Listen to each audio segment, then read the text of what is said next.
জানালার পর্দার ফাঁক দিয়ে এক ফালি রোদ মুখের মধ্যে এসে পড়ায় ঘুমটা ভেঙে গেল। বিছানা থেকে নেমে কম্বলটা গায়ে জড়িয়েই ব্যালকনিতে গিয়ে দাঁড়ালাম।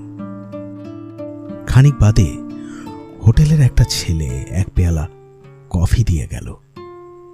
সেই কফির পেয়ালাটা হাতে তুলে নিয়ে সামনের দৃশ্য উপভোগ করতে লাগলাম। আমি এখন নৈনিতালে। কাল রাতেই এই হোটেলে এসে উঠেছি। এখানে আসার কারণ কিন্তু ছুটি কাটাতে না, আমার ক্লান্তি দূর করতে। ভীষণ ক্লান্ত আমি। এই কয়েকদিন ভীষণ পরিশ্রম হয়ে গেছে। ব্যালকনিতে দাঁড়িয়ে সামনের সুদূর বিস্তৃত খাদ আর পর্বতশৃঙ্গের দিকে চেয়ে আছি আর আনমনা হয়ে নানান কথা চিন্তা করছি, অনেক কিছু নিয়েই।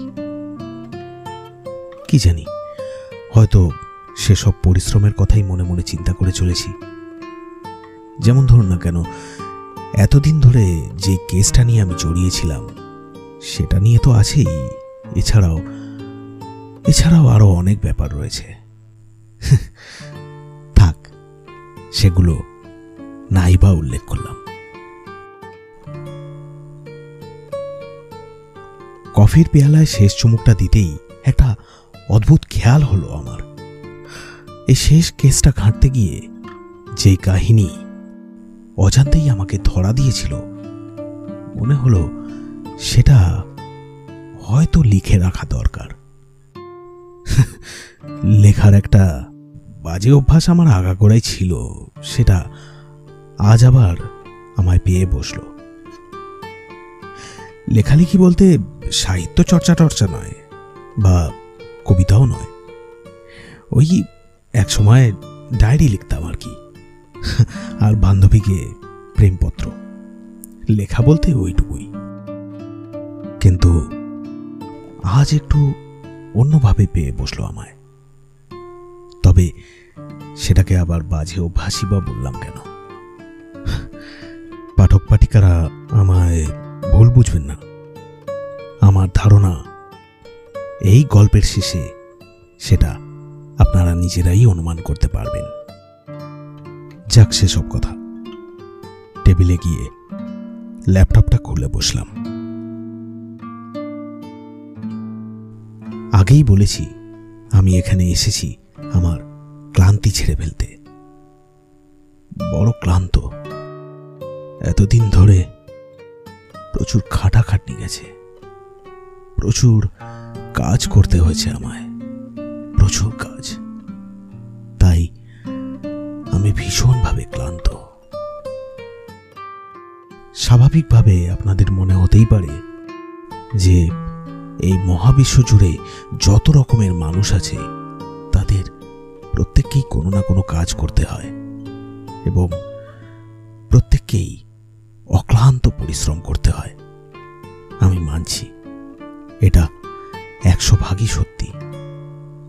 কিন্তু আমার কাজটা একটু অন্যরকম।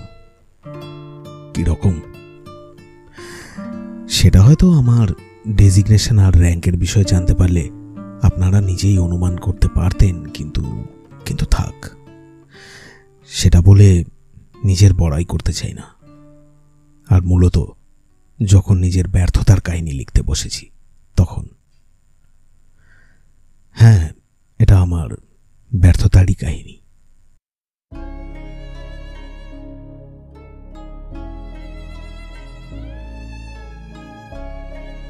আমি পুলিশে কর্মরত একজন পুলিশ কর্মচারী। 12 বছরের চাকরি জীবনে 4টে প্রমোশন এবং 9টা ট্রান্সফার জুটেছে পড়াতে। এই 4টে প্রমোশন কিছুটা আমার যোগ্যতায় আর কিছু ঘটনাকে ধামা চাপা দেওয়ার জন্য ট্রান্সফার, আর তার সাথে সান্ত্বনা পুরস্কার হিসেবে 2টো প্রমোশন আমাকে দেওয়া হয়েছিল। যদিও আমি তার প্রত্যাশী ছিলাম না, কারণ আমি আমার যোগ্যতায় বিশ্বাসী। আমার বিশ্বাস আমি আমার মতো করে কাজ করতে পারলে 4টে প্রমোশন হয়তো পেতাম না, কিন্তু 2টো পেলেও আমি তাতে খুশিই থাকতাম। তাহলে তাহলে কি আমি খুশি নই? এবার বলি, আমি তদন্ত বিভাগে আছি এবং ধরে নিন এই শহরে যত জটিলতম ক্রাইম ঘটে থাকে তার তদন্ত শুরু হয় আমার হাত ধরেই। অর্থাৎ শহরে যত থানা আছে তারা আমাকে কৈফিয়ত দিতে বাধ্য। শেষবার যে শহরে আমি বদলি হয়ে গিয়েছিলাম বলাই ভালো, কারণ আনঅফিসিয়ালি হলেও আমি জানতে পেরেছি আমার ট্রান্সফার হয়ে গেছে আবার। তো সেখানে যখন আমি ট্রান্সফার হয়ে যাই, আমি জয়েন করার 2 মাস পরেই সেখানে একটা চাঞ্চল্যকর ঘটনা ঘটে যায়। ওই শহরেই কোনো এক জায়গায়, নাম আমি উল্লেখ করছি না, এর কারণ বহুতব। তো সেই এলাকার এক নেতার ছেলে হঠাৎ করেই নিখোঁজ হয়ে যায়। প্রথমে লোকাল থানা লেভেল থেকে ইনভেস্টিগেশন হয়, তারপর সেই অখাদ্য কেসটা সরাসরি আসে আমার হাতে। আমার স্পেশাল টিম তদন্ত শুরু করে দেয়। প্রচুর চিরুনি তল্লাশি হয়, কিন্তু শত চেষ্টার পরেও সেই ছেলের কোনো সন্ধান আমরা বের করতে পারি না। এই তদন্তের তখনও কিনারা হয়ে ওঠেনি, ইতিমধ্যে আরেকটা মিসিং কেস এসে হাজির হয়। শহরের এক বিখ্যাত বিজনেসম্যানের ছেলে হঠাৎ করেই নিখোঁজ। এর কিছুদিন পর আরও একজন বিখ্যাত ব্যক্তি এবং তারপর আরও একজন। এই 4 নম্বর জন কোনো পুরুষ ছিলেন না, ছিলেন একজন মহিলা। উনিও সেই একই রকম আকস্মিকভাবে নিখোঁজ হয়ে যান। শহরে একেবারে হুলুস থুলুস কাণ্ড পড়ে যায়। নিউজ, মিডিয়া, সোশ্যাল মিডিয়া কোনো জায়গা বাদ ছিল না যেখানে এই ঘটনা নিয়ে সমালোচনা হয়নি। দেশের বিভিন্ন জায়গা থেকে পুলিশের দক্ষতা নিয়ে নানান প্রশ্ন উঠেছিল। উপরমহল থেকে দারুণভাবে চাপ সৃষ্টি করা হয়েছিল। পুলিশ কিন্তু নিজের সাধ্যমতোই তদন্তের রাস্তায় চলছিল। কেস স্টাডি করে দেখা গেল প্রত্যেকটা ঘটনাগুলোর মধ্যে সময়ের ব্যবধান থাকত 15 দিন থেকে 1 মাস। এই তুলকালাম ঘটনা শুধু এই 4 জনের মধ্যেই সীমাবদ্ধ থাকল না। দিন 15 যেতে না যেতেই আরও একজন প্রভাবশালী ব্যক্তি হঠাৎ করেই নিখোঁজ হন এবং তার সপ্তাহখানেক বাদে একজন ডাক্তার, আর শেষমেশ একজন কনস্ট্রাকশন কোম্পানির মালিক আর একজন প্রখ্যাত ঠিকাদার। এনারা হঠাৎ করেই এই শহরের তল্লাট থেকে সকলের চোখের সামনে দিয়ে হঠাৎ করেই উধাও হয়ে যায়। সুতরাং প্রায় 9 মাসের মধ্যে এইভাবে পরপর 8 জন বিখ্যাত ব্যক্তি বা বিখ্যাত ব্যক্তির সন্তানের আকস্মিকভাবে নিখোঁজ হয়ে যাওয়ায় কেমন ঝড়ঝঞ্ঝার সৃষ্টি হয়েছিল এবং কী পরিমাণে যে চাপ সৃষ্টি হয়েছিল উপরমহল থেকে, সেটা এক পুলিশ ছাড়া আর কেউ অনুমান করতেও পারবেন না। সাধারণ ঘরের লোক হলে হয়তো শহরে এত উত্তেজনার সৃষ্টি হতো না।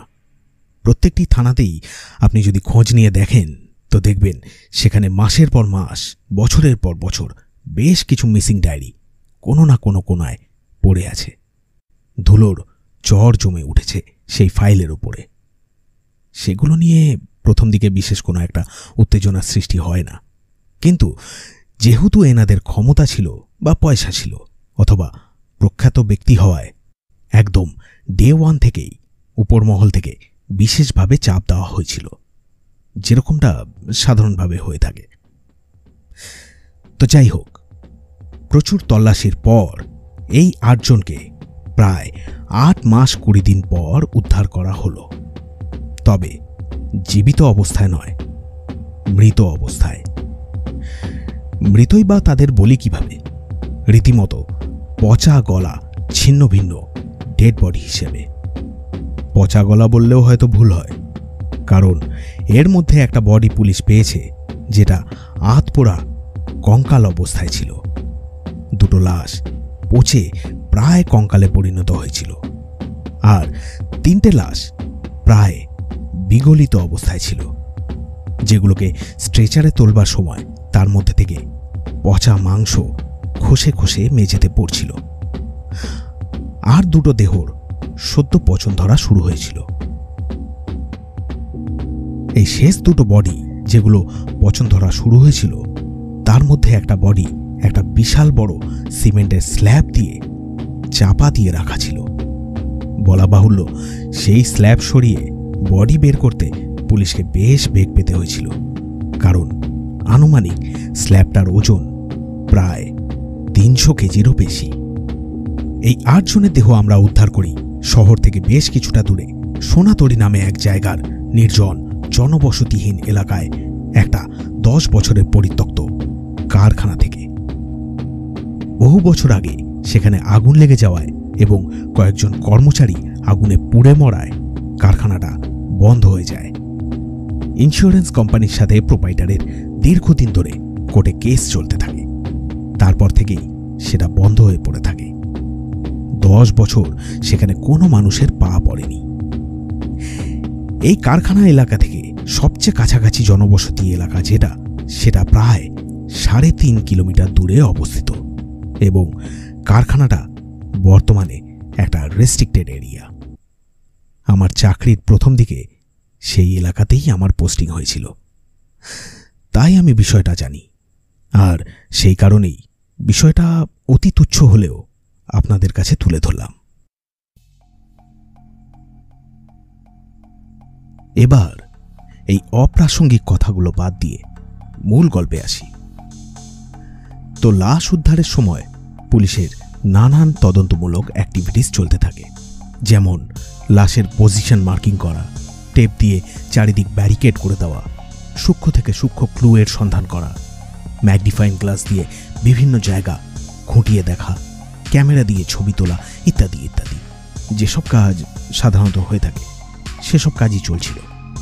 ঠিক সেই সময় কারখানার বাইরে খানিকটা দূরে কারখানার বাউন্ডারির ভিতরেই ছোট্ট একটা ঘর আমার নজরে পড়ে। আমি সেই ঘরের দরজা ঠেলে ভেতরে ঢুকি। ভেতরটা বড্ড অন্ধকার ছিল। মোবাইলের ফ্ল্যাশ লাইট অন করি। চোখে পড়ে একটা 4 পায়া টেবিল, তার উপর কিছু কাগজপত্র।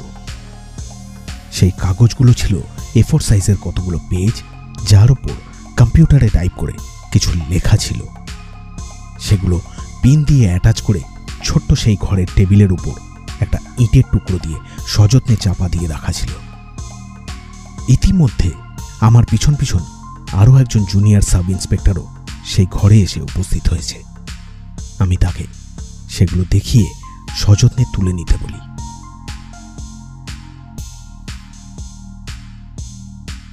এবার আপনাদের সেই কাগজগুলোর মধ্যে থেকে যেই লেখা পাঠ উদ্ধার হয়েছিল সেগুলো জানাচ্ছি, ঠিক যেই ভাষা সেখানে লেখা ছিল এবং যেভাবে সেখানে লেখা ছিল সেইভাবে।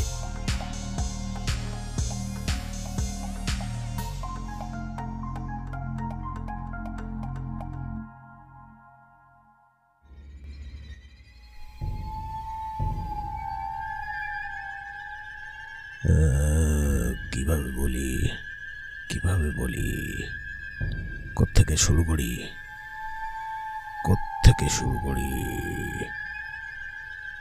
প্রথমে বলি, যারা বা যে আমার এই লেখা পড়ছেন তার কাছে আমি ক্ষমা চেয়ে নিচ্ছি।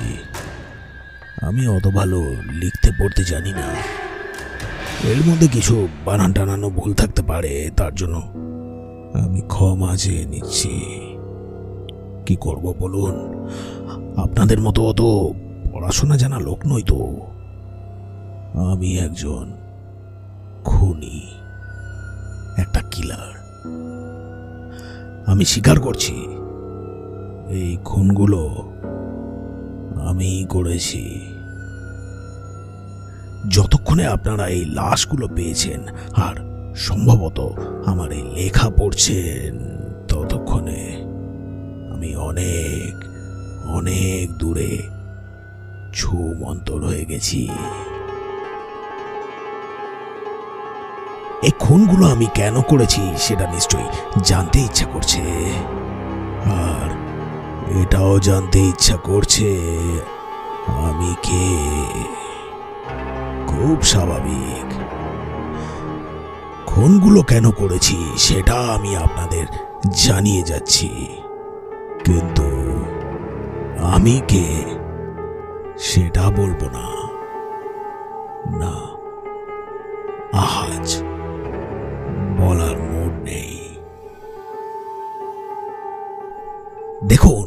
সব মানুষের ভিতরেই না একটা হিংস্র জন্তু বাস করে। সেই হিংস্র জন্তুটা অনেক সময় আত্মপ্রকাশ করতে চায়, কিন্তু কিন্তু পারে না। ভয়ে, সমাজের ভয়ে, আইনের ভয়ে, অথবা বিবেকের জ্বালায়। আমার সেসব কিছুই নেই। না আছে ভয়, না আছে বিবেকের দংশন। কিন্তু আমার মাথায় না কিছু পোকা কিলবিল করতে থাকতো, সব সময় কিলবিল করতো। আমার হাত দুটো মিশমিশ করতো সব সময়, সব সময়।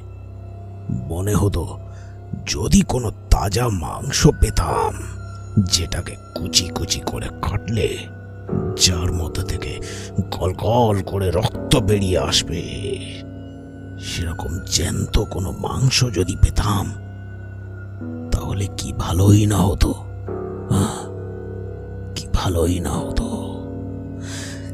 জ্যান্ত মাংস বলতে ছাগল, ভেড়া, গরু, মুরগি এ ধরনের কোনো পশু পাখি নয়।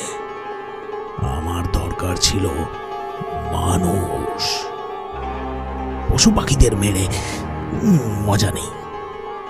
ব্যথায় চিৎকার করে বটে, কিন্তু সেটা শুনতে অতটা ভালো লাগে না। ভাষাগুলোও ছাই বুঝতে পারি না, তাই মানুষ দরকার ছিল। কিন্তু সাধারণ গোবাচারা মানুষ, নিরীহ মানুষ হলেও চলবে না। সেই মজা নেই, সেই মজা নেই। মালগুলো তো এমনিতেই পশুদেরই মতো, এমনিতেই জীবনের জ্বালায় জ্বলছে দিন রাত। তাই কাদের বেছে নেওয়া যায়?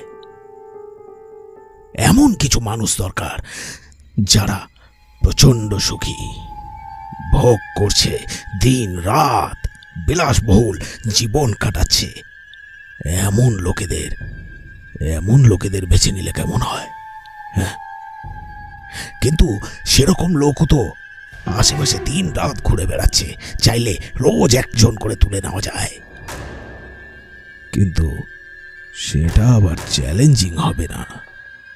আমার দরকার challenging subject with entertainment, full entertainment, একটা অদ্ভুত অ্যাডভেঞ্চার।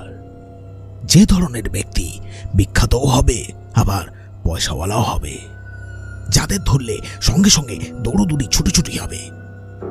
ইঁদুর বিড়ালের খেলা শুরু হয়ে যাবে।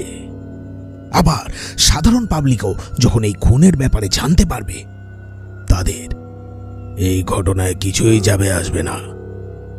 তারাও আমার মতোই একইভাবে আনন্দ উপভোগ করবে। রোজ খবরের কাগজে হুমড়ি খেয়ে পড়ে থাকবে, সকাল সন্ধ্যায় নিউজ চ্যানেলগুলোতে লোলুপ দৃষ্টিতে তাকিয়ে থাকবে। আজকে এরপর কার পালা? এদিকে আমারও এই বিরল শখ, সেটাও পূরণ হতে থাকবে।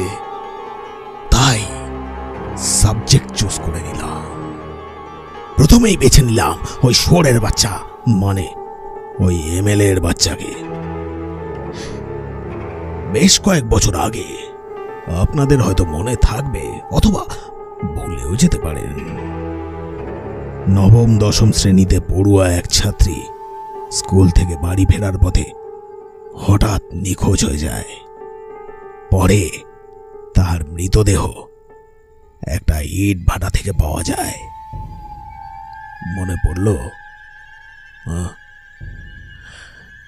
মেয়েটাকে মারার আগে তাকে বেশ কয়েকবার ধর্ষণ করা হয়েছিল। শুধু ধর্ষণ নয়, রীতিমতো গণধর্ষণ করা হয়েছিল। তারপরেও ধর্ষকের শান্তি হয়নি।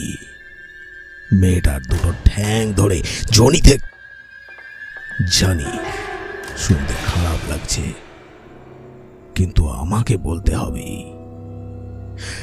তার ঠ্যাং দুটো ধরে জনি থেকে চিড়ে দেওয়া হয়েছিল। সেখানেও শান্তি হয় না। মেয়েটার ধরে তখনও প্রাণ ছিল। সেই অবস্থায় তাকে ইট ভাটার ভেতরে ঢুকিয়ে ইট ভাটায় আগুন লাগিয়ে দেওয়া হয়েছিল। আর এই ঘটনা ঘটিয়েছিল এই সোনার টুকরো ছেলে। এ ঘটনা সবাই জানে, সবাই সবাই, পুলিশ থেকে শুরু করে মিডিয়া, স্থানীয় নেতা, মন্ত্রী, সাধারণ মানুষ, সবাই সবাই। মালটাকে পুলিশ ধরেও নিয়ে যায়, কিন্তু বেশ কিছুদিন কোর্টে কেস চলার পর এই সোনার টুকরো ছেলেকে ধোয়া তুলসী পাতা প্রমাণ করে বেকসুর খালাস করে দেওয়া হয়।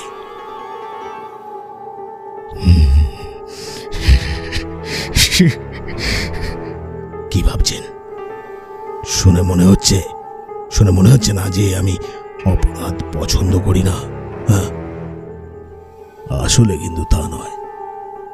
আমার চ্যালেঞ্জিং সাবজেক্ট দরকার ছিল।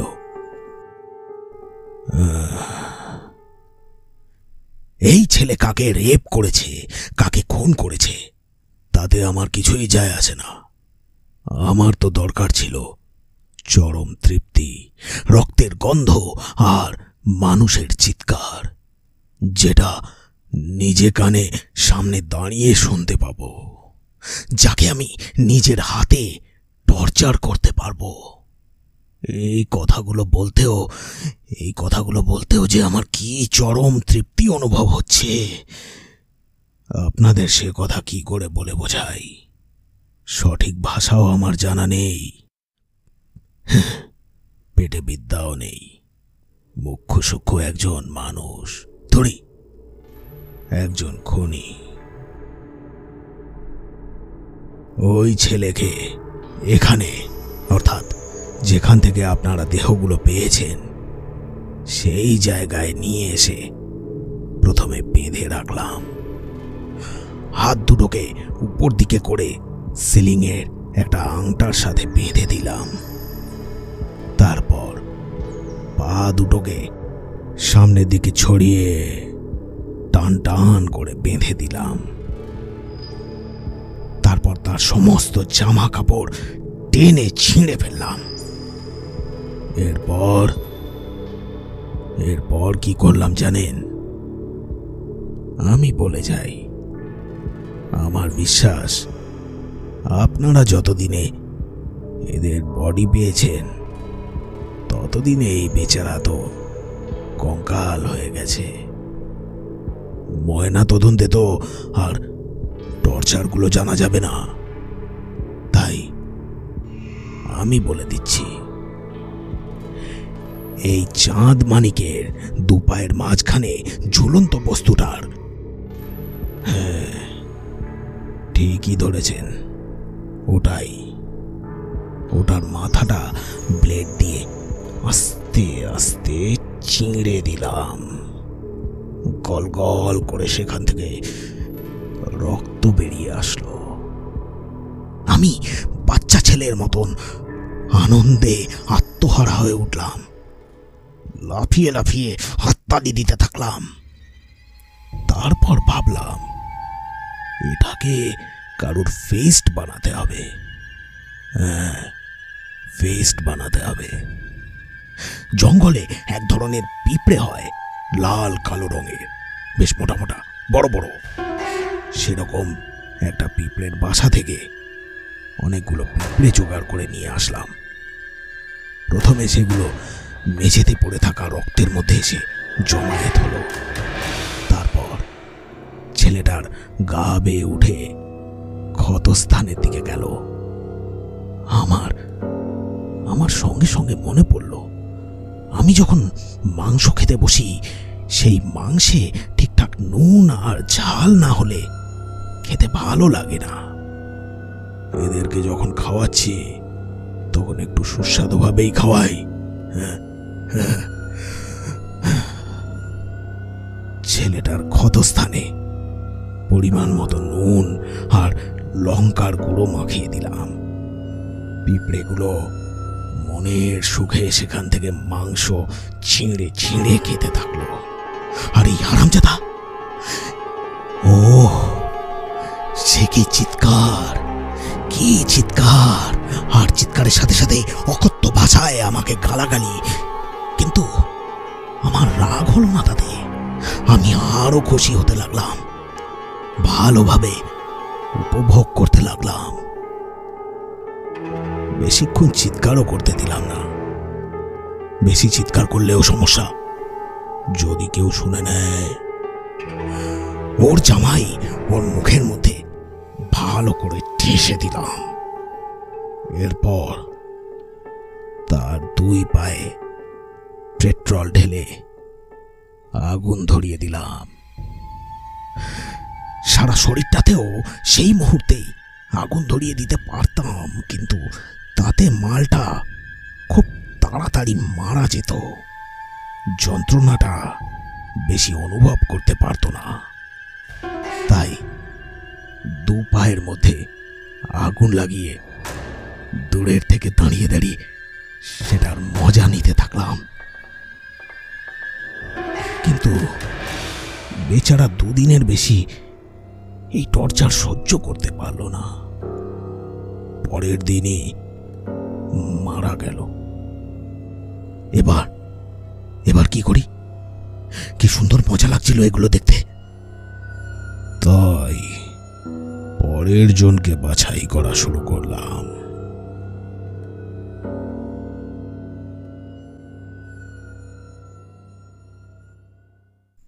এরপর বেছে নিলাম পয়সাওয়ালা বাপের বিগড়ে যাওয়া এক ছেলেকে। এই ছেলে কি করেছিল বলি। একদিন রাতে পার্টি করে নেশাগ্রস্ত অবস্থায় ফুল স্পিডে গাড়ি চালিয়ে বাড়ি ফিরছিল, আর সেই সময় রাস্তা পার হচ্ছিল এক ফুচকাওয়ালা।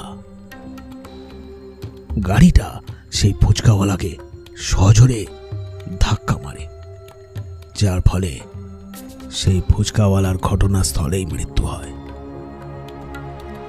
সেই ফুচকাওয়ালার পরিবার রাস্তায় বসে যায়, কারণ সেই ব্যক্তি একমাত্র উপার্জনকারী ব্যক্তি ছিল।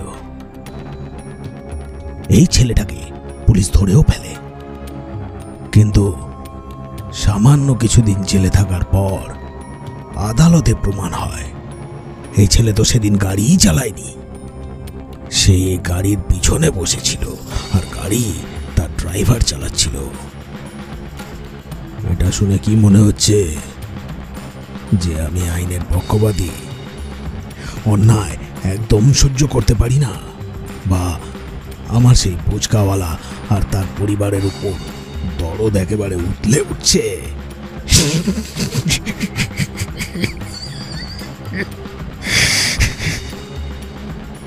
না, একেবারেই ভুল। জানেন সেই ছেলেটার সাথে আমি কি করেছিলাম? লম্বা করে তাকে মেঝের উপর ফেলে দড়ি দিয়ে ভালো করে বেঁধেছিলাম।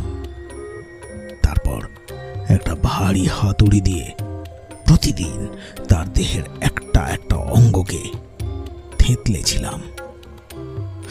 কিন্তু এই বেচারাও 3 দিনের বেশি ব্যথা সহ্য করতে পারল না। মোটে 2 পা আর একটা হাতকে অকেজ করলাম, আর চলে গেল, আমাকে ছেড়ে চলে গেল। এবার কি করণীয়? আবার খোঁজ করতে হলো।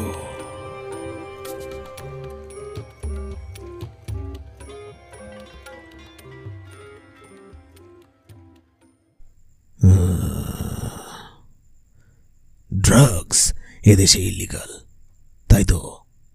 কিন্তু তাও কোকেন, হেরোইন, এলএসডির মতো ড্রাগস প্রতিদিন বিক্রি হচ্ছে, কিলো কিলো বিক্রি হচ্ছে। কারা বিক্রি করে এগুলো? অবশ্য কাদেরই বা বলছি, আপনারা সবই জানেন, সব। আপনারা আমার থেকে অনেক বেশি স্মার্ট, আমার মতো মুখ্য সূক্ষ্ম তো নন। আপনারা সব জানেন, কিন্তু কি করবেন? কিচ্ছু করার নেই। হাত পা বাঁধা, আসি যাই মায়না পাই, আবার ডান হাত বা হাতেরও অন্ত নাই। আমি এরকম একজন বিশিষ্ট ব্যক্তিকে বেছে নিলাম, যিনি এই সমাজের একজন বিখ্যাত ব্যবসায়ী, যার প্রচুর সম্মান আছে, আর সাথে নানান ধরনের ব্যবসাও আছে, একটা শপিং মলও আছে, কিন্তু সেগুলো ধোঁকার টাটি। আসল ব্যবসা হলো মাদকের ব্যবসা। ভাবনায় পড়ে গেলেন তো? ভাবছেন এরকম ব্যক্তিকে আমার মতো একজন মুখ্য সূক্ষ্ম মানুষ কিভাবে কিডন্যাপ করে নিয়ে আসলো? জানতে চান? জানতে চান? না, থাক, বলবো না।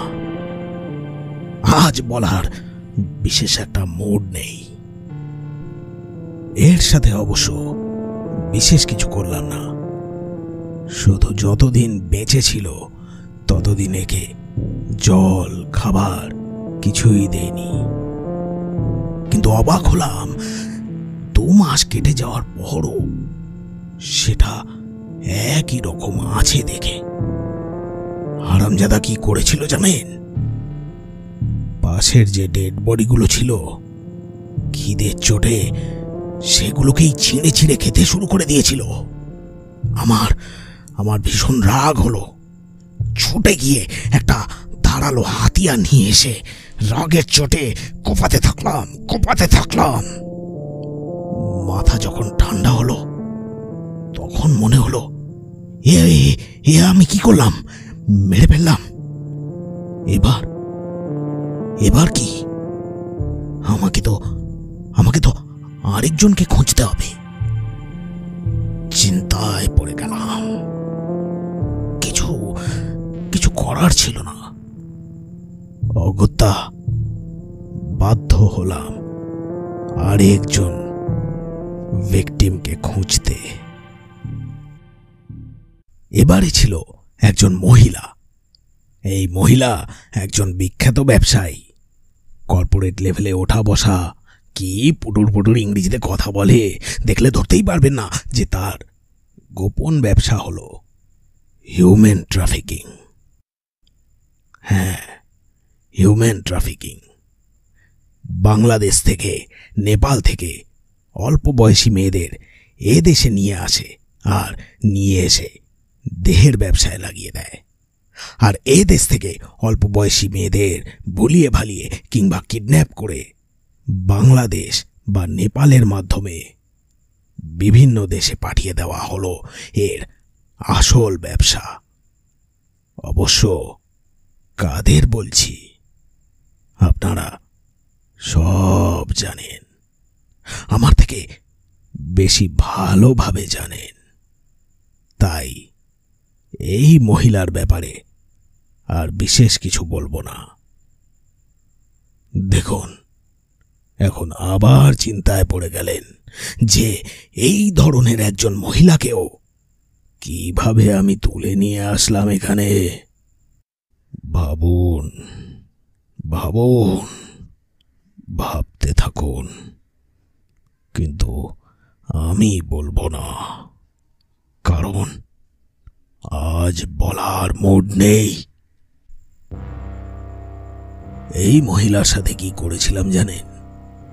কি ধরনের টর্চার করেছিলাম এর সাথে, বলতে একটু লজ্জাই লাগছে।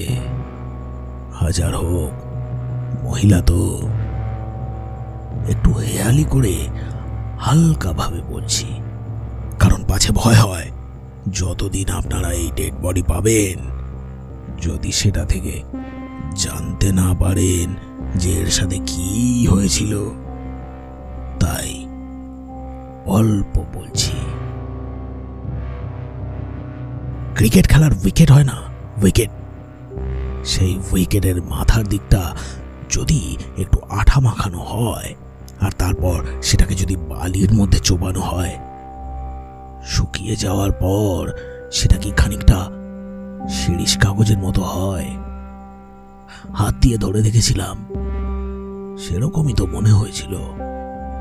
তো সেটাকে না না না না থাক, এর বেশি বলবো না।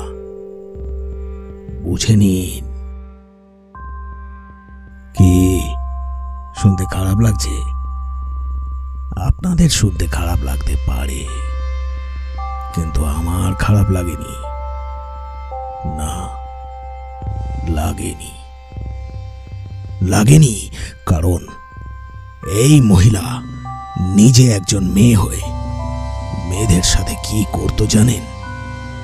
জানতে চান? যারা স্বেচ্ছায় এই পথে আসতো তাদের ব্যাপারটা অন্যরকম, কিন্তু যাদের অপহরণ করে নিয়ে আসা হতো বা ভুল বুঝিয়ে তাদের ঠকিয়ে ছল চাতুরি করে নিয়ে আসা হতো, তাদের প্রথমে অন্ধকার একটা ঘরে বন্ধ করে রাখা হতো, না খাইয়ে রাখা হতো, জলও দেওয়া হতো না। এরপর নিজের লোকেদের দিয়ে পর রেপ করাতো। কিছু শয়তান পশু শ্রেণীর গ্রাহকদের কাছে মাংসের টুকরের মতো এদের ছেড়ে দেওয়া হতো। তারপর সেই শয়তান জন্তুগুলো তাদের ছিঁড়ে কুটি কুটি করত। এরা প্রচুরভাবে নিজেদের রক্ষা করার চেষ্টা করত, বাধা দিতে চেষ্টা করত, কিন্তু অসহায় এই মেয়েগুলোকে শেষ পর্যন্ত নিজেদের আত্মসমর্পণ করতে হতো। যেসব মেয়েদের একেবারেই কাবু করা যেত না তাদের প্রথমে বেধড়ক মারা হতো। তারপরেও যদি তাদের বশে না আনতে পারত তখন তাদের খুন করে সেই লাশ গুম করে দিত এই নরাধম মহিলা। কিন্তু এটাও খুব বেশি দিন যন্ত্রণা সহ্য করতে পারল না, মারা গেল।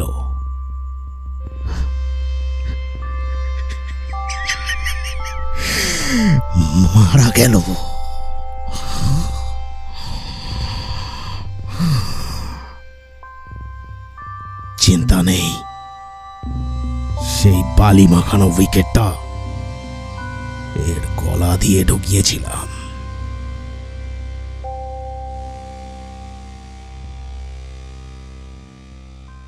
এরপর ভাবলাম এরকম একটা একটা করে মারবো, মরে যাবে, আর তারপর আমাকে ভাবতে হবে যে এরপর কাকে আনা যায়, তারপর কাকে আনা যায়। তার থেকে বরং একটা লিস্ট বানাই না কেন? শুরু করলাম লিস্ট বানানো। পর বেশ কিছু এরকম খোরাকের নামে লিস্ট তৈরি হয়ে গেল। এরপর লিস্ট অনুযায়ী একে একে সব কটাকে তুলতে লাগলাম। এই লিস্টে প্রথম যার নাম ছিল সে ছিল একজন সিনেমা নির্মাতা। না না না না না, নির্মাতা মানে সিনেমা তৈরি করার মতো কোনো যোগ্যতা এর ছিল না।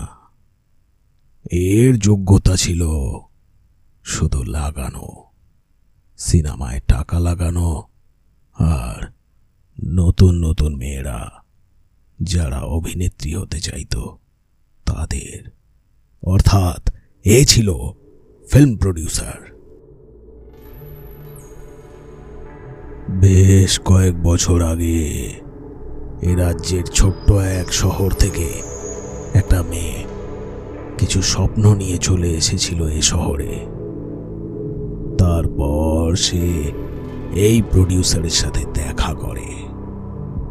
প্রডিউসারের তাকে পছন্দও হয় এবং একদিন তাকে সিনেমার একটা স্টোরি আর শুটিং লোকেশন দেখাবে বলে নিয়ে যায় তার ব্যক্তিগত ফার্ম হাউসে। তাকে খুব প্রস্তাব দেয়, কিন্তু সবাই প্রলোভনে পড়ে নিজের সর্বস্ব বিকিয়ে দিতে রাজি থাকে না।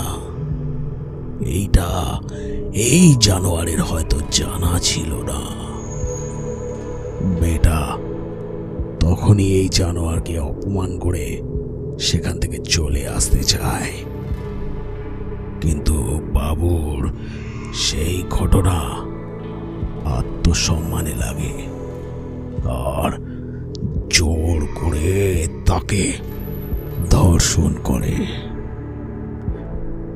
এরপর তাকে হুমকিও দেয়, যদি সে এই ঘটনা পুলিশকে বা অন্য কাউকে জানায় তাহলে তার ফল ভালো হবে না। চিরকালের জন্য ওই ইন্ডাস্ট্রিতে সে আর কোনোদিনও পা রাখতে পারবে না। আরো বেশি বাড়াবাড়ি করলে তাকে মেরে নদীর জলে ভাসিয়ে দেওয়া হবে। মেয়েটা এসবের কোনো পরোয়া না করে পুলিশকে গিয়ে সম্পূর্ণ ঘটনা জানায়। পুলিশ সেই প্রডিউসারকে তুলেও নিয়ে আসে এবং রীতিমতো জল ঘোলা হয়। ঘটনা কোর্টে পর্যন্ত যায়, কিন্তু সেখানে উল্টে ওই মেয়েটাকে দুশ্চরিত্রা প্রমাণ করা হয় এবং প্রমাণ করা হয় যে সে ওই প্রডিউসারকে ফাঁসানোর জন্য এই সম্পূর্ণ চক্রান্ত রচনা করেছে। প্রডিউসারকে ব্ল্যাকমেল করছে তার থেকে টাকা আদায় করার জন্য।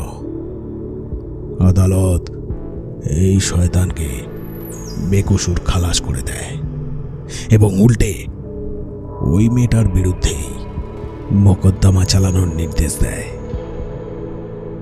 কোর্টের ফয়সালা যেদিন হয় সেই রাতেই ওই মেয়েটার দেহ তার অ্যাপার্টমেন্টে ঝুলন্ত অবস্থায় পাওয়া গিয়েছিল।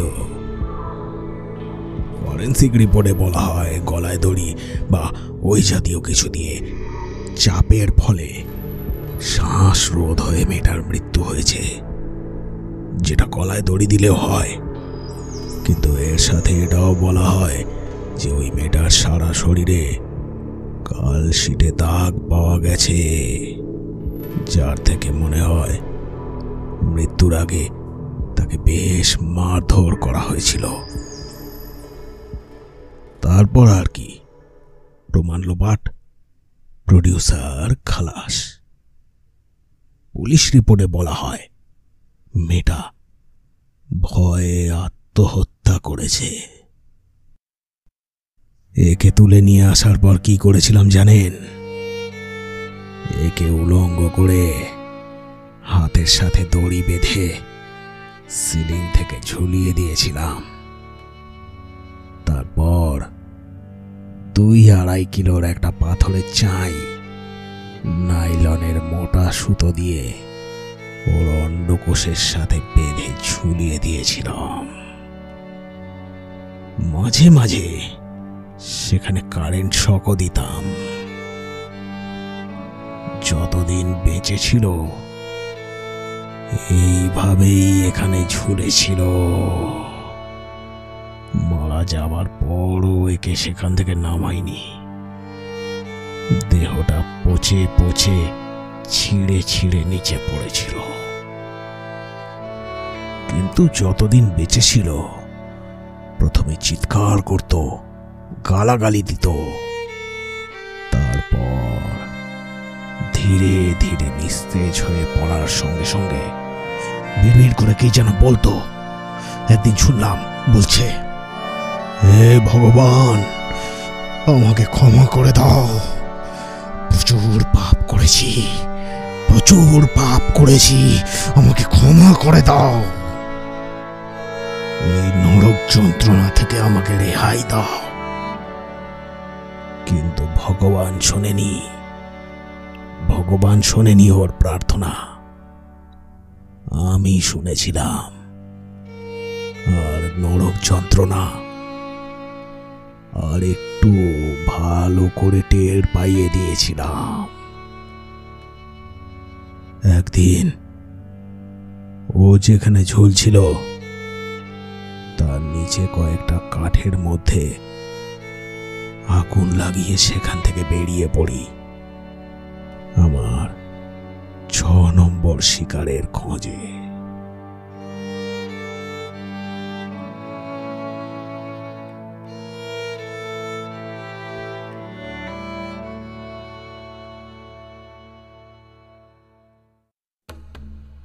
নম্বর শিকার 6 নম্বর শিকার যে ছিল সে ছিল একজন মারোয়ারি ডাক্তার। অবশ্য সে সত্যি সত্যি কত বড় ডাক্তার ছিল সে বিষয়ে সন্দেহ আছে, শুধু আমার না, প্রচুর মানুষের। এর ইতিহাস যতটা সংক্ষেপে বলা যায় বলছি। বাবা দাদা ছিল হিরের ব্যবসায়ী। হিরে বেচে ছেলেকে ঘন্টা কাসর বাজিয়ে বিদেশে ডাক্তারি পড়তে পাঠায়, আর ছেলে মস্ত সার্জেন্ট হয়ে ফেরে। তারপর একটা প্রাইভেট হসপিটাল খুলে বসে। এ এত বড় ডাক্তার ছিল যে আজ পর্যন্ত একটা অপারেশন নিজে হাতে করেনি। অপারেশন তো দূরে থাক, নিজে হাতে কোনোদিন রোগীও দেখেনি। কিন্তু চিকিৎসা হতো, বাইরে থেকে ডাক্তাররা এসে চিকিৎসা করত। কিছু ডাক্তার বাইরে থেকে রোগীকে এই হাসপাতালে রেফার করে দিত। সেই রোগীদের হসপিটালে অ্যাডমিশন বা অপারেশন হলে হসপিটালের বিলিং অ্যামাউন্ট থেকে একটা পার্সেন্টেজ সেই রেফার করা ডাক্তারকে দেওয়া হতো।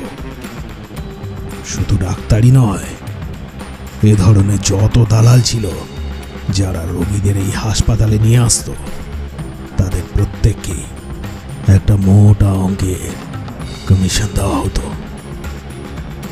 কি ভাবছেন যে শুধু এটুকু কারণের জন্যই তাকে বাছাই করেছি? না, এগুলো কোনো অপরাধী না। প্রচুর গরিব লোক তাদের জমি বাড়ি বিক্রি করে বহু দূর দূর থেকে চিকিৎসার জন্য রোগীকে এই হাসপাতালে নিয়ে আসতো। কিছু রোগী বেঁচে যেত, আর বেশিরভাগই বাঁচত না। যে রোগী বেঁচেও যেত তার বাড়ির লোককে দেউলিয়া হতে হতো। রোগ যতই বড় হোক না কেন, রোগীর বাঁচার আশা থাকুক বা না থাকুক, হসপিটালে সেই রোগীদের দীর্ঘদিন রেখে লম্বা চওড়া বিল বানাতো। এমনকি রোগী যদি মারাও যেত তারপরও সেই রোগীর বডিকে আইসিইউতে রেখে দেওয়া হতো, যার বিলিং হতো অনেক বেশি। মৃতদেহের পচন যাতে শুরু না হয় তার জন্য এক ধরনের কেমিক্যাল হয় যেটা দিয়ে রাখলে ডেড বডিকে কিছুদিন ডিকম্পোজ হওয়ার থেকে আটকানো যায়। সেরকম কেমিক্যাল দিয়ে বডিগুলোকে কয়েকদিনের জন্য তাজা রাখা হতো। এরপর যখন সেই বডি আর রাখা সম্ভব হতো না, তখন রোগী মারা গেছে বলে ডেড বডি বাড়ির লোককে দিয়ে দেওয়া হতো। কি ভাবছেন, তাহলে কি এই অপরাধের জন্যই? না, আরো আছে। মনে করুন পয়সাওয়ালা কোনো ব্যক্তির বাড়ির কারোর কিডনি, হার্ট, লিভার বা যে কোনো অঙ্গ যেগুলো ট্রান্সপ্ল্যান্ট করা সম্ভব, সেই জাতীয় অঙ্গ খারাপ হয়ে গেছে। বাড়ির লোককে বাঁচিয়ে রাখার জন্য তারা টাকা ঢালতেও প্রস্তুত, যত লাগে তত। কিন্তু টাকা দিলেই তো সবসময় অঙ্গ পাওয়া যায় না। তার জন্য অনেক ডাক্তারি নিয়ম রয়েছে, যেমন ব্লাড ম্যাচ করতে হয়, টিস্যু ম্যাচ করতে হয়, ইত্যাদি ইত্যাদি। কি জ্ঞান দিচ্ছি না, তা আবার আপনাদের? আমি শুধু মনে করিয়ে দিচ্ছি। এবার সেই মাফিক অঙ্গ খুঁজে পাওয়া খুবই কষ্টকর, কিন্তু এই ডাক্তারি দুনিয়ায় বিভিন্ন দুষ্কৃতী বা দালালের মাধ্যমে সেই ধরনের ম্যাচিং পাওয়া খুব একটা অসম্ভব ব্যাপার নয়। কখনো কখনো সেই অঙ্গ হতো দান করা অঙ্গ, যেগুলোকেও বেআইনিভাবে পয়সা খাইয়ে নিয়ে আসতো। তো আবার কখনো কখনো জীবিত ব্যক্তির থেকে বের করে আনা হতো, অর্থাৎ গোপনে সেই ব্যক্তিকে তুলে নিয়ে তাকে মার্ডার করে তার থেকে অঙ্গ বের করত, আর লক্ষ লক্ষ কোটি কোটি টাকায় সেগুলোর সওদা করত। বেশ কয়েকবার এসব চোরা কারবারের জন্য এ ধরাও পড়েছিল, কিন্তু টাকার জোরে সব প্রমাণ লোপাট করে বেকুসুর খালাস হয়ে যায়। এর সাথে কি করলাম? কেটে নিলাম জ্যান্ত থাকা অবস্থাতেই। তারপর বেঁচে থাকতে থাকতেই নিজে হাতে এর অপারেশন করলাম। অপারেশন করলাম, বুক থেকে ছিঁড়ে ওর হৃৎপিণ্ড উপড়ে নিলাম।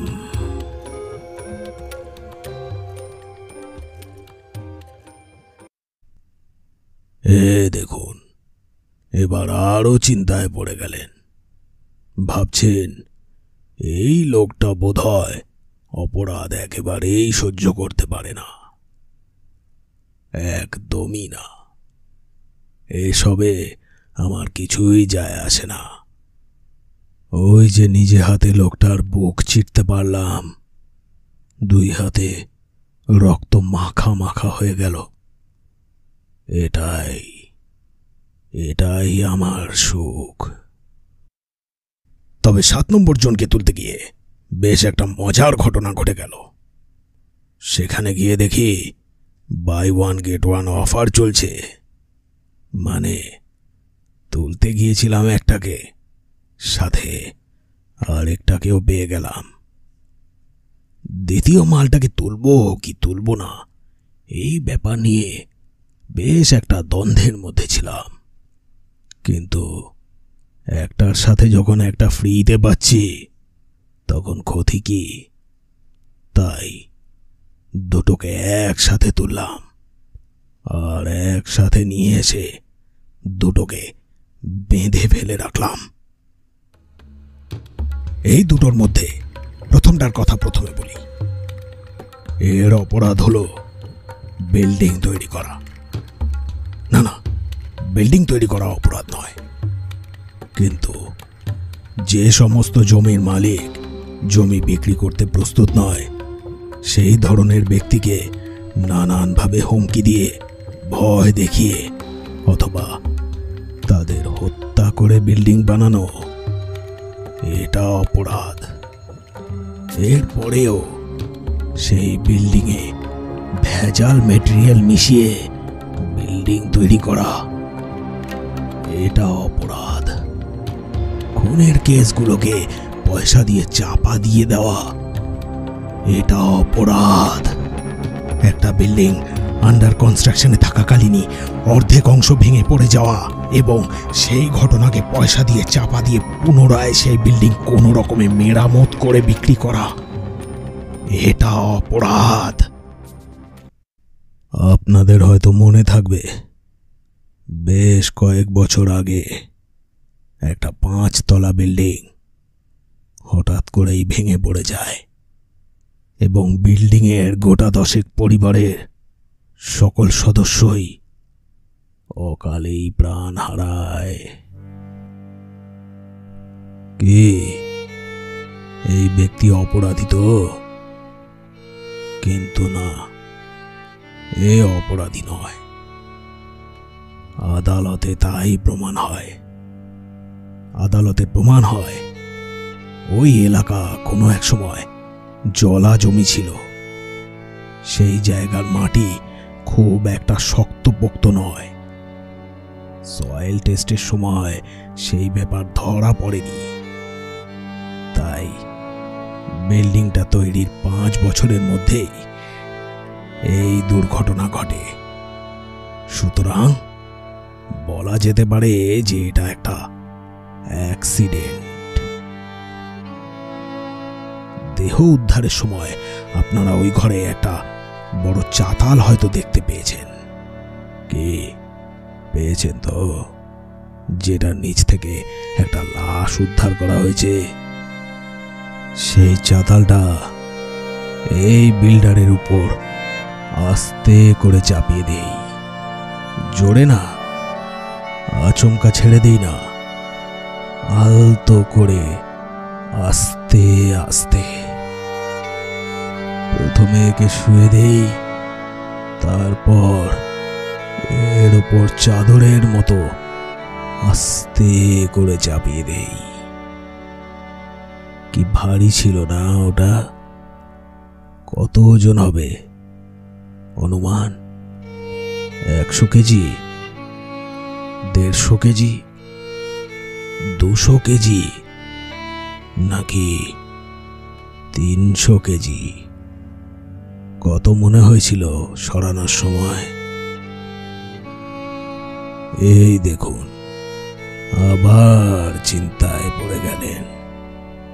ভাবছেন এত ভারী জিনিসটাকে আমি তুলে ভেতরে আনলাম কি করে, আর এর ওপর চাপালামই বা কি করে? কি এটাই ভাবছেন তো? ভাবুন, ভাবুন, কারণ আমি বলবো না।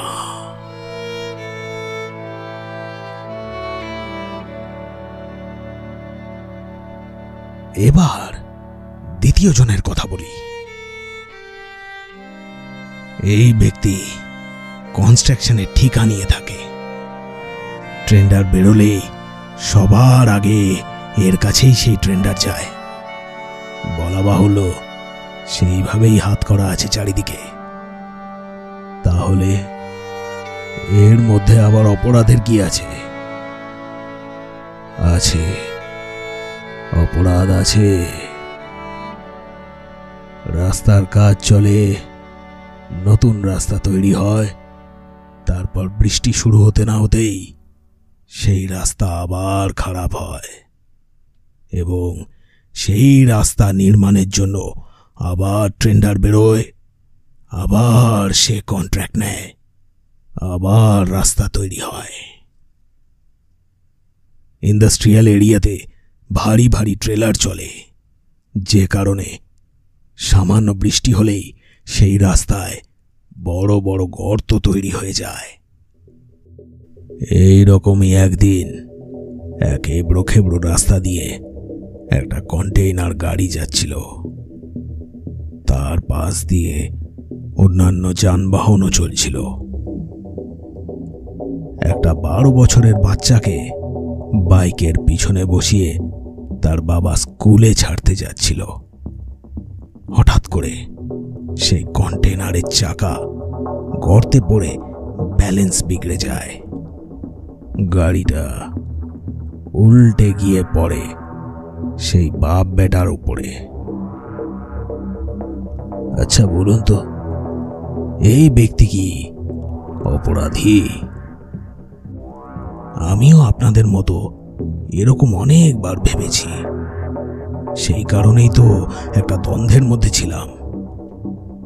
কিন্তু যখন buy one get one offer পেলাম, তখন ছাড়তে পারলাম না। কারণ আমার তো অপরাধ নিয়ে কোনো মাথা ব্যথা নেই। আমি তো অন্য কারণে এসব করছি।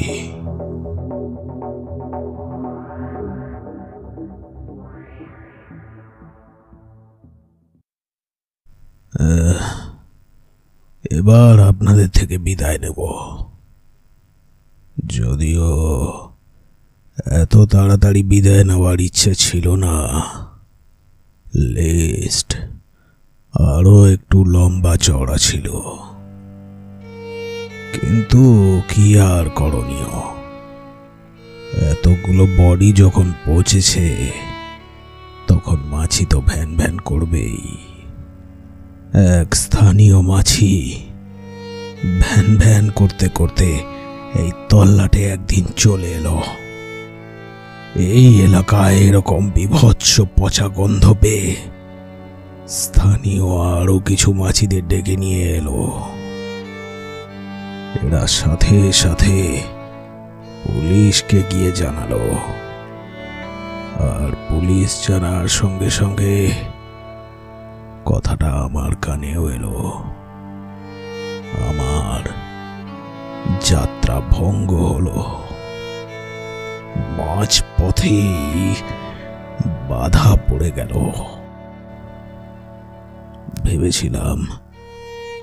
ভেবেছিলাম সব কয়টাকে শেষ করার পর আপনাদের এই ঘটনা বিস্তারিতভাবে জানাবো, কিন্তু সেসব আর হয়ে উঠল না। তাই সংক্ষেপে তাড়াহুড়ো করেই আমার কাজ শেষ করে গেলাম। আচ্ছা, চলি তাহলে। ও হ্যাঁ, যাওয়ার আগে এই শেষ ব্যক্তির সাথে কি করেছিলাম সেটা জানবেন না? না থাক, অনেক হয়েছে, আজ আর বলবো না। বলার সময়ও নেই, আর মুডও নেই। দেখে তো নিশ্চয়ই বুঝতেই পারছেন। বাকিটা না হয় পোস্টমর্টম থেকে জেনে নেবেন। আচ্ছা, চললাম, বিদায়। এই ছিল সেই অজ্ঞাত খুনির স্বীকারোক্তি। আচ্ছা, এখানে বলে রাখি, এই শেষ ব্যক্তির দেহটা কি অবস্থায় পাওয়া গিয়েছিল। এর সারা শরীরে গরম পিচ, অর্থাৎ রাস্তা তৈরিতে যেই পিচ ব্যবহার করা হয়, সেই পিচ গলিয়ে তার সারা শরীরে ঢেলে দেওয়া হয়েছিল, যেন একটা জীবন্ত জীবাশ্ম তৈরি করা হয়েছিল। এরপর কি কি ঘটেছিল সেগুলো আপনাদের কাছে বলে যাচ্ছি, শুনুন। তো সেই ঘটনাস্থল থেকে লাশ এবং কঙ্কালগুলোকে একে একে প্লাস্টিক কভারে র্যাপ করে ভ্যানে তোলা হচ্ছিল। ইতিমধ্যে মিডিয়ার কানেও খবর পৌঁছে যায়। কারখানার বাইরে অনেকগুলো ওবি ভ্যান এসে হাজির হতে থাকে। আশেপাশে অনেক রিপোর্টার আর ক্যামেরাম্যানের ভিড় জমায়েত হতে থাকে।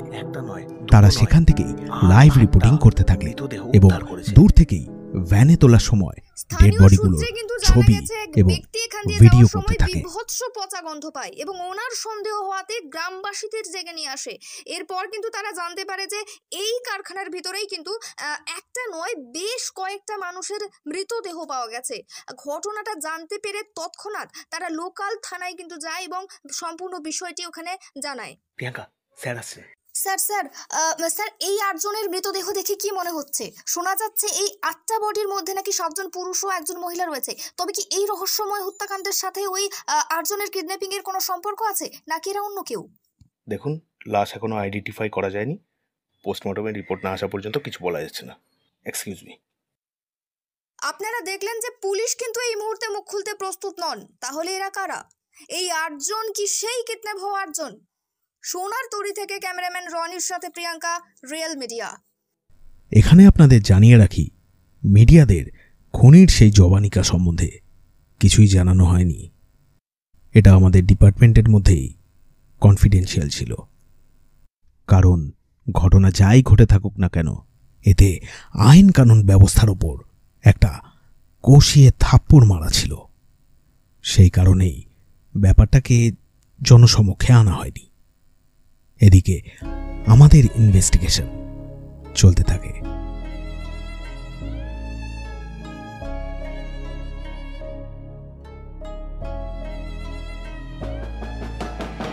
ভিকটিমদের ঘনিষ্ঠ ব্যক্তিদের জিজ্ঞাসাবাদ করা হয়। এদের সকলের মোবাইল সিডিআর চেক করা হয়। ঘটনার দিনে বা নিখোঁজ হওয়ার 2-3 দিন আগে এরা কাদের সাথে বেশি কথা বলেছে সেসব দেখা হয়। সেই সব নম্বরে জেরা করেও দেখা হয়। এদের কাদের সাথে শত্রুতা ছিল সেই সব ব্যক্তির উপরেও নজর রাখা হয়। মোবাইল সার্ভিল্যান্সকে কাজে লাগানো হয়, জায়গায় জায়গায় রাস্তাঘাটে এবং এদের বাড়ির আশেপাশের জায়গার নানান সিসিটিভি ফুটেজ চেক করা হয়, কিন্তু সেখান থেকেও পুলিশ কোনো ক্লু খুঁজে বের করতে পারে না। তবে যেই ডাক্তার খুন হয়ে গিয়েছিল সেই ডাক্তারের মোবাইল ফোন লাস্ট যেই জায়গায় সুইচ অফ হয়ে গিয়েছিল তার আশেপাশের 50 মিটার দূরত্ব থেকে একটা দোকানের সিসিটিভি ফুটেজ থেকে দেখা যায় একটা কালো রঙের এসইউভি গাড়ি থেকে জনা 5 লোক ডাক্তারের গাড়ি মাঝ রাস্তায় আটকে খুব তাড়াতাড়ি করে সেই ডাক্তারকে গাড়ির মধ্যে তুলে সেখান থেকে বেরিয়ে যায়। এরপর রাস্তার সিসিটিভি ফুটেজ চেক করতে করতে তাদের ফলো করা হয়, কিন্তু অবশেষে একটা জায়গায় গিয়ে সেই গাড়ির আর কোনো ফুটেজ পাওয়া যায় না। ফুটেজ থেকে গাড়ির নম্বর পাওয়া গিয়েছিল। পরে সেই গাড়ির খোঁজ করলে জানা যায় যে সেই গাড়িটা ঘটনার 2 দিন আগে চুরি হয়ে গিয়েছিল। অবশেষে গাড়িটাকে একটা হাইওয়ের ধারে পড়ে থাকতে পাওয়া যায়। সিসিটিভির ফুটেজ থেকে দেখা যায় ওই 5 জনের উচ্চতা আনুমানিক 5 ফুট 8 ইঞ্চি থেকে 6 ফুটের মধ্যে। তাদের কারোর চেহারা দেখা সম্ভব হয়নি, কারণ তাদের প্রত্যেকের মাথায় ছিল টুপি এবং মুখে মাস্ক।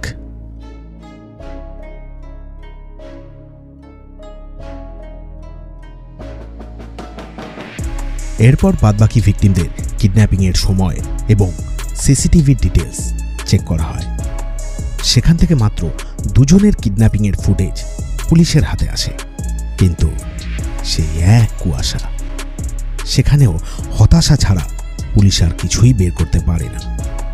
দেখা যায় গাড়িগুলো সবকটাই চোরাই গাড়ি এবং কখনো তাদের মধ্যে থেকে 2 জন তো কখনো 3 জন দুষ্কৃতী ক্যামেরায় ধরা পড়ে এবং তাদের প্রত্যেকের মুখেই ছিল মাস্ক আর মাথায় স্পোর্টস ক্যাপ।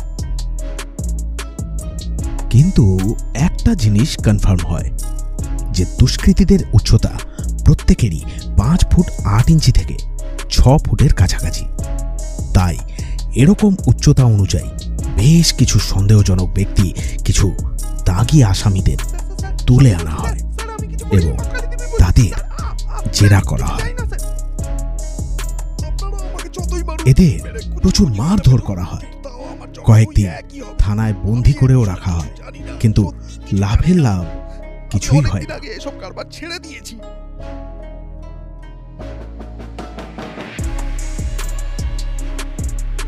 এরপর সেন্ট্রাল জেল ও প্রেসিডেন্সি জেলে বন্দী কিছু আগের সিরিয়াল কিলারদের কাছে গিয়েও তাদের থেকে এই বিষয়ে মতামত জানতে চাওয়া হয়।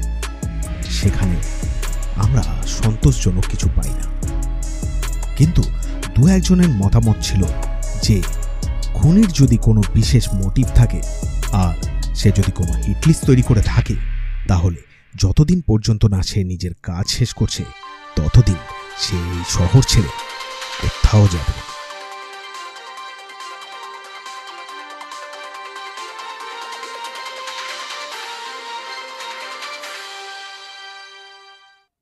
18 মাস কেটে যাওয়ার পরও ওই 8 জনের বিভৎসভাবে খুনের ঘটনার কোনো মীমাংসা রাজ্য পুলিশ করতে পারেনি। তবে কি জনসাধারণ পুলিশের ওপর ভরসা করতে পারবে? এভাবে পুলিশের ক্ষমতার বিষয়ে নানান প্রশ্ন উঠে আসছে। এদিকে জানা গিয়েছে খুন হয়ে যাওয়া ব্যক্তিদের বাড়ির লোক কিন্তু সিবিআই তদন্তের দাবি করছে। ঘটনা ঘটে যাওয়ার 1.5 বছর পরও আমরা খুনি বা খুনিদের কোনো সন্ধান বের করতে পারিনি। সেই কারণেই একদিন কমিশনার অব পুলিশের অফিসে একটা মিটিং রাখা হলো। সেই মিটিংয়ে সেদিন কে কে না ছিল, এডিজি, আইজিপি, ডিআইজি, এসএসপি প্রত্যেকেই।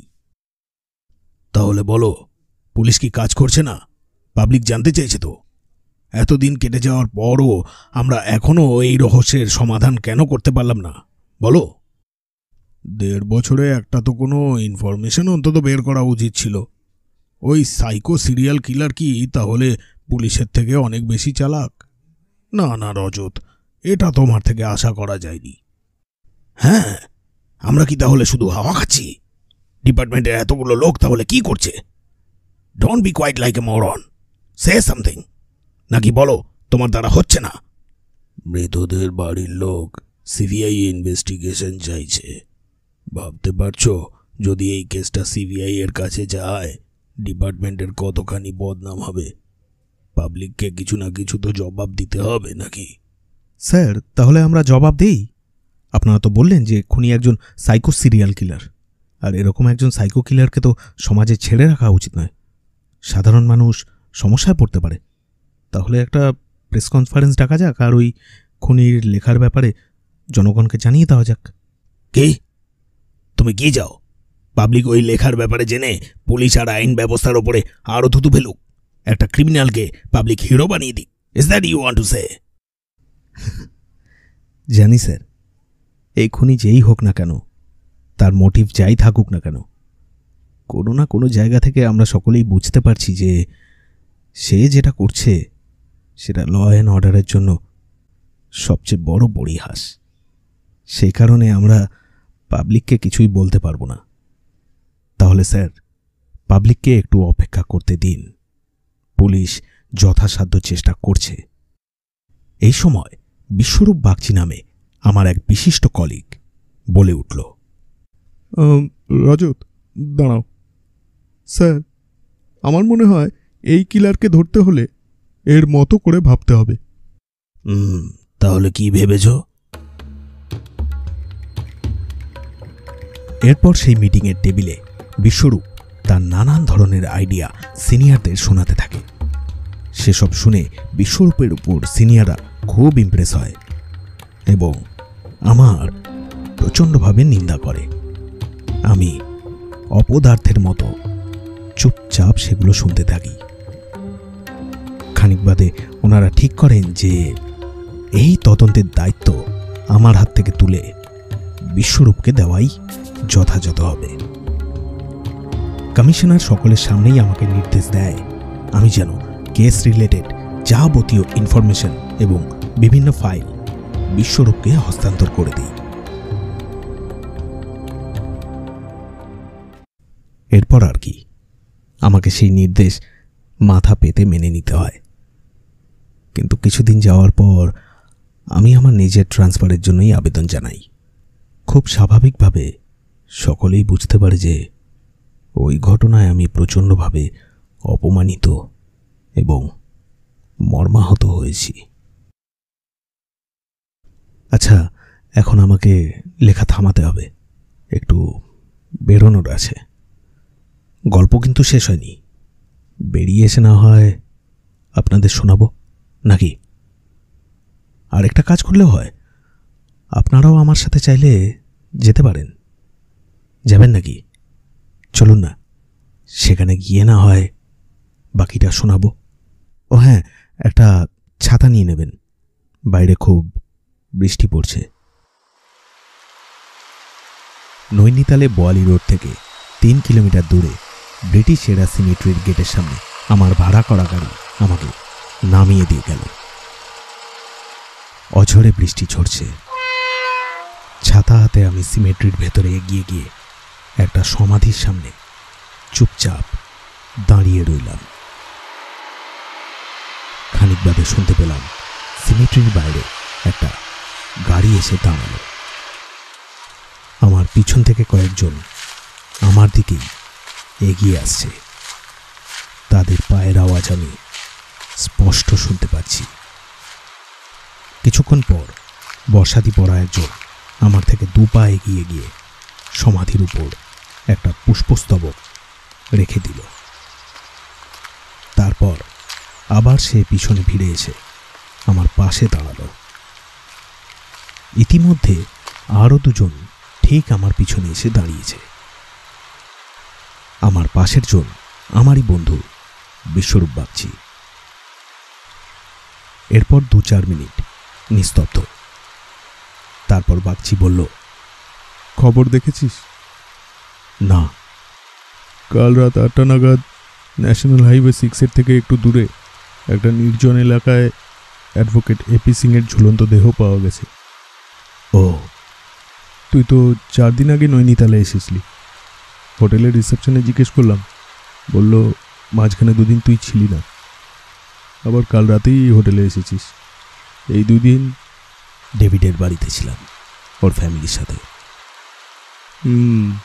বুঝলাম। না, জানা থাকলে ভালো, সেই জন্যই আর কি। আচ্ছা, আরেকটা খবর আছে, কানপুরে তোর ট্রান্সফার হয়ে গেছে। জানি, ইমেল পেয়েছি। শোন, আমি আর ফিরছি না, এখান থেকেই ডাইরেক্ট কানপুরে রিপোর্ট করব। তবে মাঝখানে যদিও একদিন আসবো ফর্মালিটিগুলোর জন্য, তুই তাহলে এদিকটা। চিন্তা করিস না, ইনভেস্টিগেশনের কোনো ত্রুটি থাকবে না, আমি সব সামলে নেব। এই সময় পিছন থেকে কমলেশের গলা পেলাম। মনে আছে ঘটনাস্থলে সেই ছোট্ট ঘরটায় আমার পিছন পিছন যেই অফিসার ঘরে ঢুকেছিল? ওরই নাম হলো কমলেশ। স্যার, এত তাড়াতাড়ি যে আপনি চলে যাবেন ভাবতে পারিনি। আরও কিছুদিন যদি আপনার সাথে কাজ করতে পারতাম। চিন্তা করছো কেন? আমি ওখানে যাই, তারপর যত তাড়াতাড়ি সম্ভব তোমাকে আর ইমতিয়াজকে আমার কাছে ডেকে নেওয়ার ব্যবস্থা করব। Don't worry. কি, যাবে তো? সে আর বলতে স্যার। ইমতিয়াজ, তুমি কি বলো? স্যার, এটা আবার জিজ্ঞেস করছেন? বেশ, ওকে, তুই তাহলে এখান থেকে ডিরেক্ট কানপুর যাচ্ছিস। তোর তাহলে জিনিসপত্র, আচ্ছা ঠিক আছে, আমি না হয় পাঠিয়ে দেওয়ার ব্যবস্থা করব। সেটাই ভালো হবে। আচ্ছা, আমরা তাহলে এখন আসি। তুই কি? না, তোরা যা, আমি পরে যাচ্ছি। আমি কিছুক্ষণ ডেভিডের সাথে একা থাকতে চাই। চলো। কি হলো? তো আমার ট্রান্সফার, এটা তো হওয়ারই ছিল। ওরা চলে যাওয়ার পর আমি বেশ কিছুক্ষণ চুপচাপ ডেভিডের সমাধির পাশে বসে থাকলাম।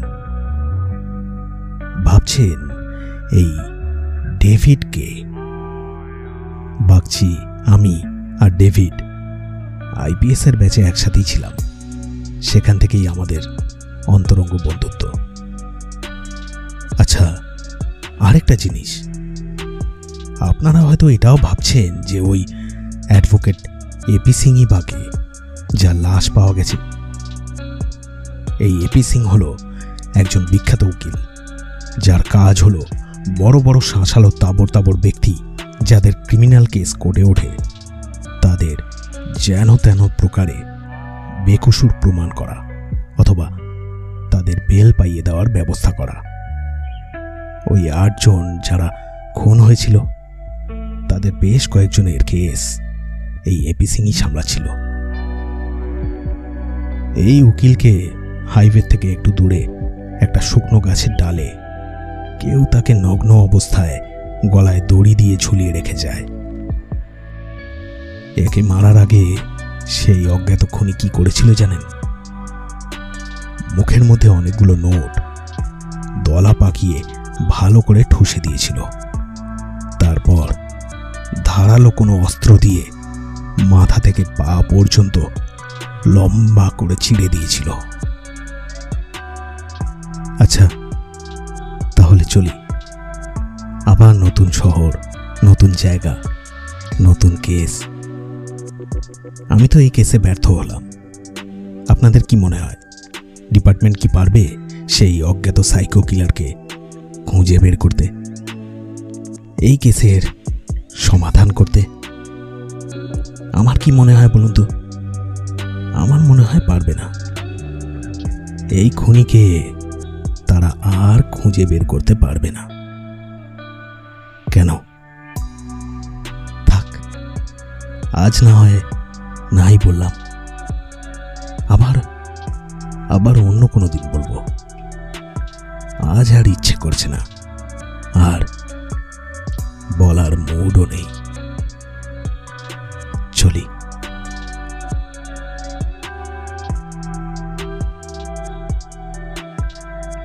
শুনছিলেন সমাধান। আজকের গল্পে ফিমেল নিউজ অ্যাঙ্কার এবং রিপোর্টারের চরিত্রে ছিলেন প্রিয়াঙ্কা এবং বাদবাকি পুরুষের চরিত্রগুলো ছাই ফেলতে ভাঙাগুলো, অর্থাৎ আমি শুভঙ্কর। গল্পটা কেমন লাগলো? যদি ভালো লেগে থাকে তাহলে এইভাবেই ভালোবাসা দিয়ে যাবেন, যাতে এরকম আরও গল্প লিখতে পারি, আরও এরকম উপস্থাপনা করতে পারি। এবার আজকের প্রশ্ন, এই গল্পে গোয়েন্দা কে ছিল? যদি মন দিয়ে শুনে থাকেন তাহলে আপনার জানা উচিত, নাকি বলে দেব? আচ্ছা, একটু অন্যভাবে জিজ্ঞেস করি, বলুন তো, খুনি কে ছিল? যদি এটা বলতে পারেন তাহলে নিশ্চয়ই এটাও বলতে পারবেন যে আজকের গল্পে গোয়েন্দা কে ছিল। আজকের মতো এখানেই শেষ করছি। খুব শীঘ্রই আবার আরেকটা জমজমাট গল্প নিয়ে আপনাদের কাছে ফিরে আসব। ভালো থাকবেন, সুস্থ থাকবেন। নমস্কার।